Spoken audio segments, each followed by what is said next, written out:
আচ্ছা, আপনারা কি বিশ্বাস করবেন যদি বলি পুরুলিয়ার বাঘমুন্ডি গ্রামে নলেন গুড় তৈরির সূচনা করেছিলেন গ্রামেরই একজন বাসিন্দা, আজহার মণ্ডল। প্রায় 40 বছর ধরে এই কাজে যুক্ত আছেন তিনি। তার থেকে শুরু হয় এই গ্রামে গুড় বানানোর গল্প। শীতের নলেন গুড় আর গ্রাম বাংলার সম্পর্ক প্রাচীনকাল থেকেই অটুট, আর সেই সম্পর্ক আজও জীবন্ত। ধরেই নেওয়া যায় এই গ্রামে আজকের নলেন গুড়ের ইতিহাস প্রায় 40 বছরের পুরনো।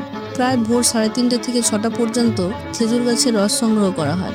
তারপর সেই রস পৌঁছে যায় চুল্লির ধারে, যেখানে কাঠের আগুনে ফুটতে থাকে সোনালি তরল।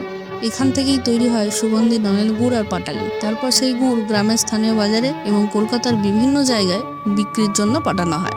শীতের সকালে নলেন গুড়ের গন্ধ যেন পুরো বাঙালির হৃদয় জুড়ে একটা আলাদা উষ্ণতা এনে দেয়। আর বাঙালির কথা উঠলেই এক কথায় বলা যায় বাঙালি মানেই পেটু।